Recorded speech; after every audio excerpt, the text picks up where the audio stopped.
샬롬 샬롬 샬롬 샬롬 샬롬. 하나님 사랑합니다. 여러분 주 안에서 사랑합니다. 오늘 사사기 2장 8절에서 15절 말씀 함께 하나님을 모르는 그러한 세대의 이야기를 함께 나누도록 합니다. 여의종 눈의 아들 여호수아가 110세에 죽었어요. 그렇죠? 우리가 그의 기업의 경내 에브라임 산지 가스산 북쪽 딥낫 헤레스에 장사하였다. 그 세대 사람도 다 그의 조상들에게 돌아가고 그 후에 일어난 다른 세대는 야훼를 알지 못하며 야훼께서 이스라엘을 위하여 행하신 일도 알지 못하였더라. 이스라엘 자손이 야훼 목전에 악을 행하여 바알을 섬기며 애굽 땅에서 그들을 인도하여 내신 그들의 조상들의 하나님 야훼를 버리고 다른 신들 곧 그들의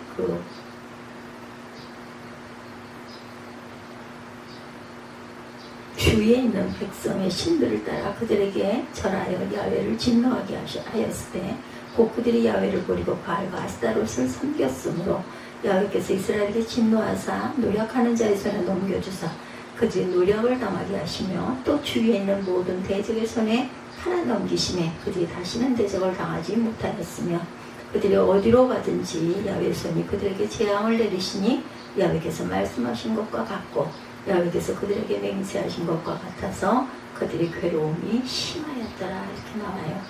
우리나라와 현 세대는 5000년 역사 이래 가장 풍성한 그 삶을 누리고 있는 저와 여러분들입니다. 이 풍성함을 누리기 위해서 우리 아버지 세대들, 우리 할아버지 세대들이 정말 많은 고생을 하셨죠. 현재 기성세대도 상당히 또한 노력한 세대들이 있다 합니다. 근데 문제는 이만큼 이뤄놓은 풍성함을 다음 세대가 과연 잘 유지하고 갈 수 있을 것인가, 그리고 더 발전시켜 나갈 것인가, 여기에 대해서 확신할 수가 있을까? 솔직히 말하면 불안하기도 하죠. 여러분 다음 세대를 어떻게 보고 계십니까? 오늘 그것을 살펴보려고 합니다. 성경은 여호수아가 가나안 땅을 다 정복하고 가나안의 풍성함을 다음 세대에 넘겨주었어요.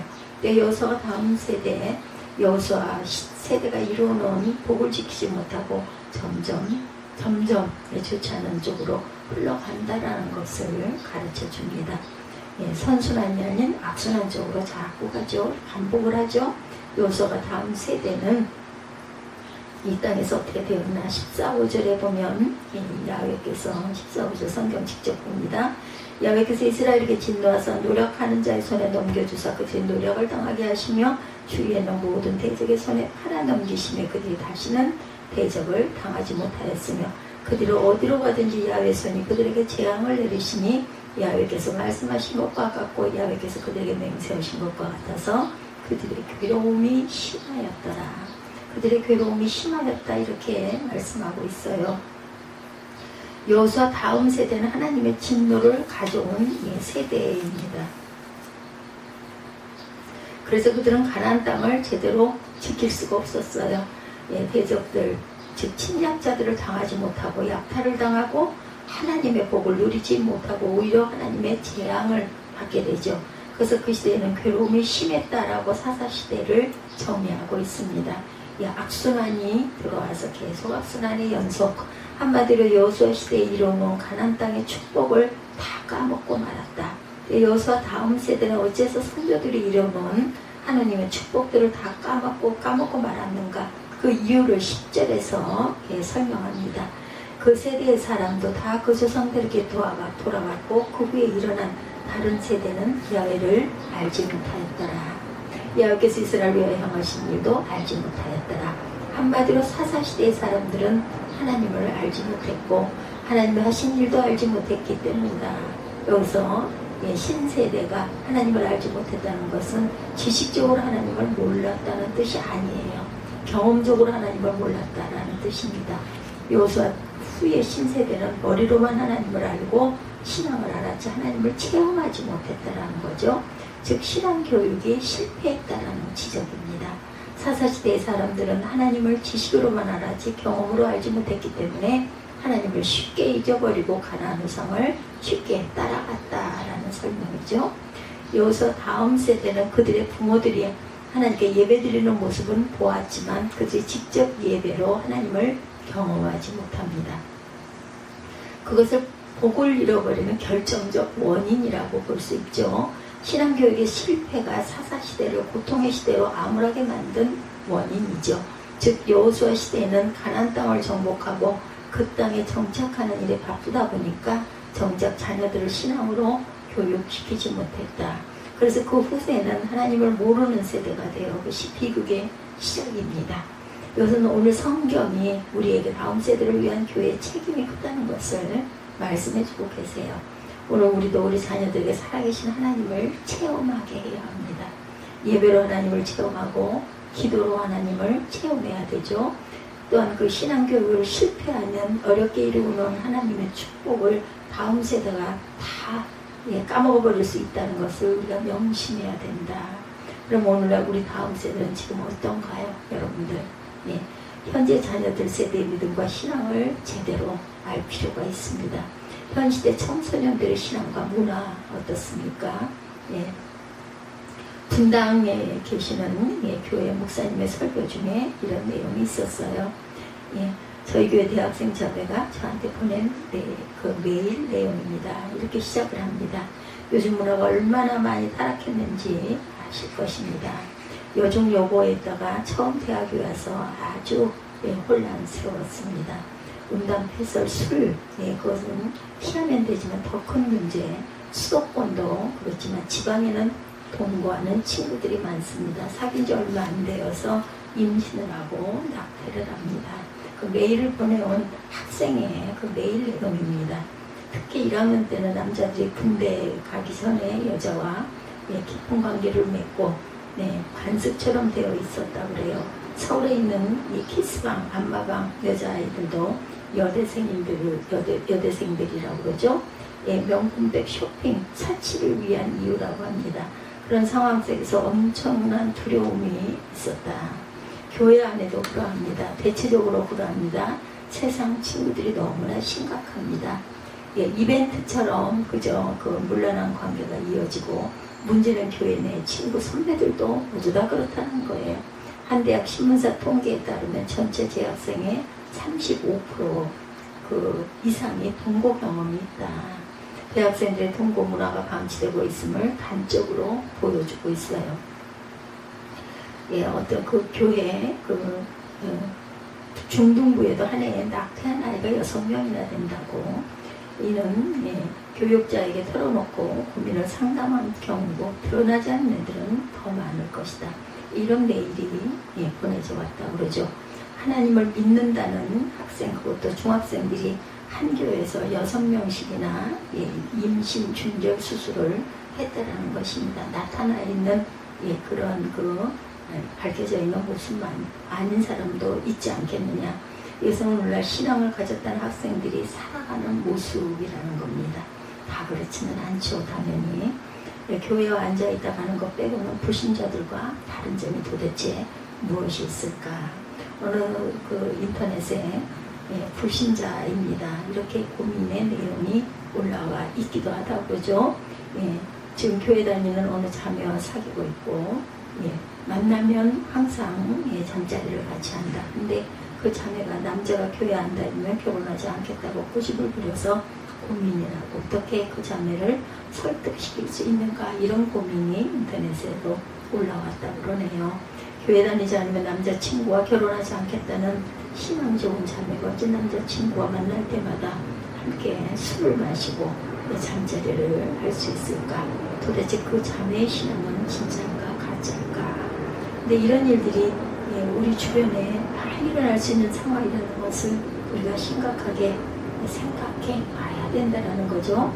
여고생 학생들에게 낙태계라는 것이 있다고 합니다. 임신 중절 수술을 하기 위해서 목돈이 드니까 계를 만드는 것 같아요. 노는 여고생들이 이런 계를 한다고 그래요. 남자친구 있는 애들끼리 한 달에 2만 원씩 돈을 모으는데 혹시 임신을 하게 되면 중전 수술에 쓰는 계라는 거죠. 평소에도 쉬는 시간이나 점심시간에 임신 테스트기로 임신 여부를 확인하는 애들이 상당히 많다고 합니다. 조퇴하고 병원에 가 수술하고 다음날 아무렇지도 않게 등교하는 애들이 많다고 하죠. 주변에는 남자친구 있는 애들이 많은데 사귀다가 임신하는 걸 굉장히 특이하게 생각하지는 않는데요. 사귀다 보면 있을 수 있는 일이다 이렇게 얘기를 한다고 하죠. 서울에서 산부인과를 개원한 한 전문가의 그 고백에 보면 개원 6년이 됐는데 해마다 수능이 끝난 뒤에는 병원을 찾는 학생들이 더 많다라는 말을 합니다. 이렇게 우리나라 청소년들의 윤리관이 무너지고 있어요. 예, 소공원, 그 교회 앞에 소공원들이 있죠. 예, 학생 같은 애들 서로 이제 끌어안고 있는 모습은 아주 흔하게 보이는 모습이라고 합니다. 조선일보에서 본 글에도 북한은 몰라도 너무 모르는 고교생들이었다. 2014년 봄에 고등학생 딸과 탈북한 여성이 쓴 글입니다. 수능을 마친 고3 학생에게 통일안보 교육을 하는 탈북 강사, 북한의 실상을 바르게 전달하는 역할을 하죠. 함경부터 청진이 고향인 나는 북한에서 대학을 3군데나 다녔고 노동당 관련 주요 사업을 했다. 예, 딸 아이와 함께 그 탈북을 한 사람의 그 글이에요. 나는 대한민국 고성교실 현장에 대해서 실망이 상당히 크다. 한마디로 너무 무질서하다. 강사가 교육하는데도 웃고 떠든다. 예, 핸드폰을 꺼리낌 없이 쓰고 큰 소리로 통화하는 것도 예사다. 수능 후 학생들의 관심이 학교 교육과는 멀어진 상태라는 것을 감안해도 너무 심하다. 이건 자유가 아니라 방종이고 무질서일 뿐이다. 비교하기에는 좀 어색하지만 북한의 교실은 아주 다르다. 고3 학생들도 졸업하는 날까지 철저하게 수업을 받는다. 특히 한국의 안보교육에 해당하는 사상교육을 할 때는 어린나라와 쏘아도 꼼짝하지 않을 정도로 진지하다. 선생님들에 대해서도 실망스럽다. 학생들이 떠들면 제지해야 하는데 그냥 손을 놓고 있다. 게다가 일부 선생님은 북한의 나쁜 점을 강조하지 말아달라고 당부한다. 내가 나쁜 것은 나쁘다고 해서 어떻게 좋다고 할 수 없으니 사실대로 이야기해야겠다 해도 나쁜 점을 강조하지 말라고 거듭 다짐을 받들어야 한다. 어느 날은 한 학생이 난 여기 한국이 싫은데 북한으로 갈 수는 없냐고 질문을 했다. 그를 보면서 안타깝기보다는 분노가 일었다. 도대체 학교에서 학생들에게 북한을 어떻게 가르치기에 저런 질문이 나오는 것일까? 북한의 고3 학생들은 겨울이면 방과후에 들러 산으로 가서 이삭이나 땔감을 줍는다. 할당량을 채우지 못하면 식량 배급이 줄어든다. 그에 비해 한국 학생들은 화초나 다름없다. 북한의 실성을 한 번이라도 제대로 배웠다면 일어날 수가 없는 일이다. 북한에서는 군복무 기간이 남자 12년, 여자 6년이라고 말하는 학생 대부분이 입을 다물지 못한다. 근데 일부 학생들은 야유를 보낸다. 거짓말이라는 거죠.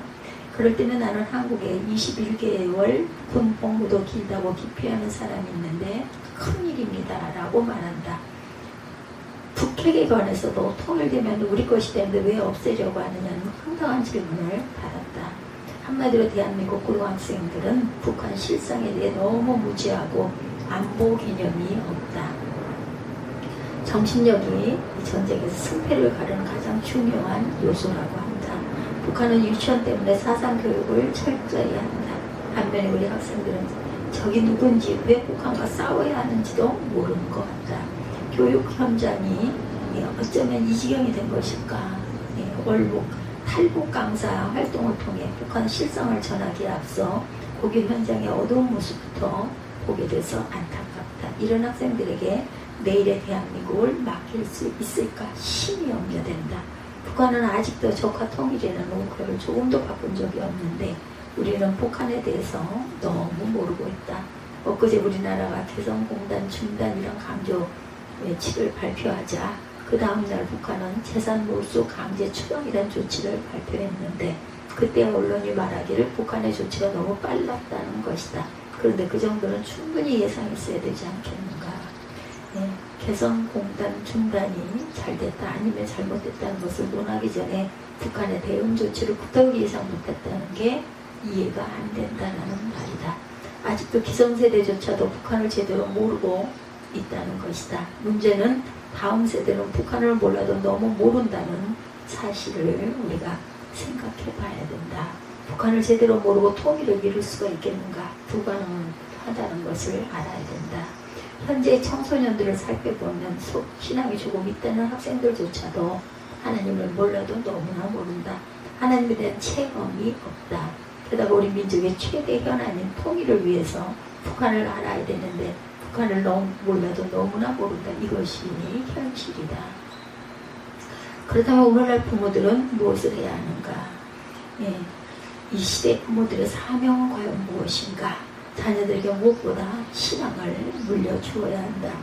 하나님을 알 때 분명히 하나님을 체험하도록 해줘야 한다. 그렇지 않으면 우리 한국에도 이스라엘처럼 어두운 시대가 온다는 것을 명심해야 되겠다. 그 마음에 하나님에 대한 체험과 신앙이 없는데 윤리적으로 바르게 행동할 수 있을까? 불가능하다. 그 마음에 하나님에 대한 체험과 신앙이 없는데 가정을 잘 이루고 행복하게 살 수 있을까? 신앙이 없이 아버지 역할, 어머니 역할을 제대로 할 수 있을까? 불가능하다. 그 마음에 하나님에 대한 체험과 신앙이 없는데 세상 유행과 쾌락에 빠지지 않고 열심히 일해서 다음 세대가 더 발전된 우리 사회를 만들 수 있을까? 역시 불가능하다. 그러므로 자녀들에게 가장 필요한 것이 바로 하나님을 제대로 아는 신앙이라는 것을 명심해야 되겠다. 부모들은 자녀들에게 신앙을 물려주도록 힘써야 한다. 자녀들이 하나님을 제대로 알고 믿고 있는가를 살펴야 하는데 오늘날 기성세대의 관심은 다르다. 그저 자녀들 성격에만 매달리고 있다. 자녀들이 영어 수학 점수만 잘 나오면 만사 오케이라고 생각한다. 자녀들이 학교에서 공부만 잘하면 그만인가? 영어 수학만 잘하면 그만인가? 좋은 대학 나오고 괜찮은 직장만 다니면 그만인가? 하나님 믿는 믿음이란 기초 위에 세상적 지식도 쌓아야 하고 하나님을 믿는 믿음이란 기초 위에 이 세상 재물도 쌓아야 한다. 그렇지 않으면 그 지식과 재물이 자기를 망하게 만든다. 극작가 오스카 와일드가 이런 말을 했어요.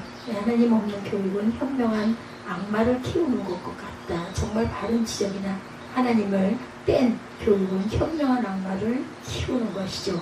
하나님 없이 아무리 머리가 뛰어나고 많이 배우면 무엇을 할까요? 그 똑똑한 머리로 죄 지을 생각을 하죠. 그 결과 부정부패가 너무나 만연한 세상이 되어가고 맙니다. 그럼 우리 다음 세대 가슴속에 하나님이 숨겨지도록 우리가 최선을 다해야 되겠습니다. 그들의 가슴에 정말 푸른 하나님의 비전이 심겨져야 되겠죠.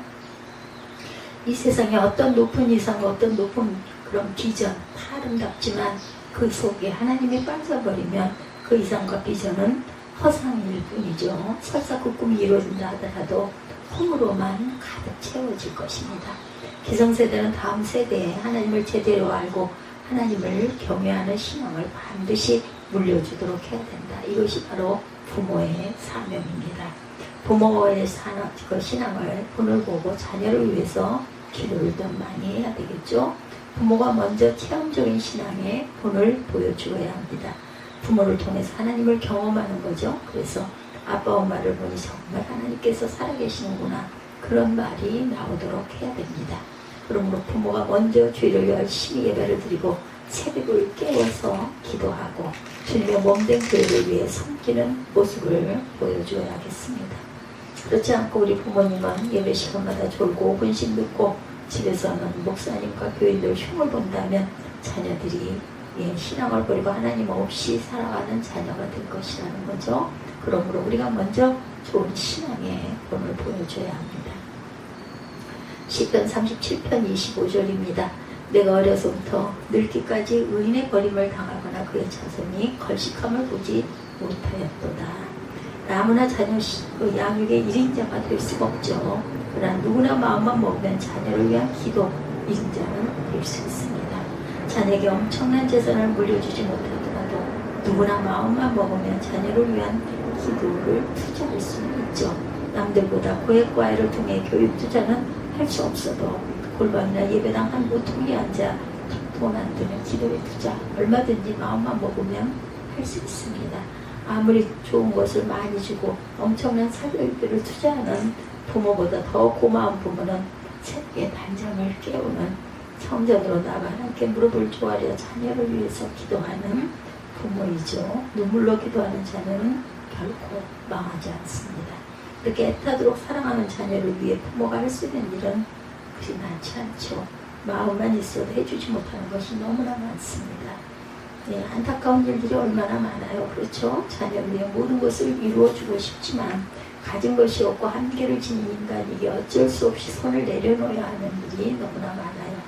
부모가 가진 소유와 능력을 떠나 자녀를 위해 꼭 기도해 줄 수 있고 꼭 해줘야 하는 것이 바로 자녀를 향한 뜨거운 눈물의 기도. 예, 당신의 자녀는 바로 그것을 그대로 기다리고 있다는 것을 우리가 더욱 깊이 깨달아 알아가도록 더욱 또한 기도해야 되겠습니다. 특별기도, 예, 항상 하나님 앞에 자녀 다음 세대를 위해서 기도하십시다. 사사시대의 비극은 신앙을 교육시키지 못한 것에서 시작이 됐죠. 현 시대의 청소년들도 하나님을 너무 모르고 북한도 너무나 모른다는 것. 이 시대에 우리의 부모의 사명은 자녀들에게 무엇보다 신앙을 물려주고 부모와 신앙의 본을 보이고 자녀를 위해서 많은 시간 눈물의 기도를 할 줄 아는 저와 여러분들이 되시기를 주님의 이름으로 축복합니다.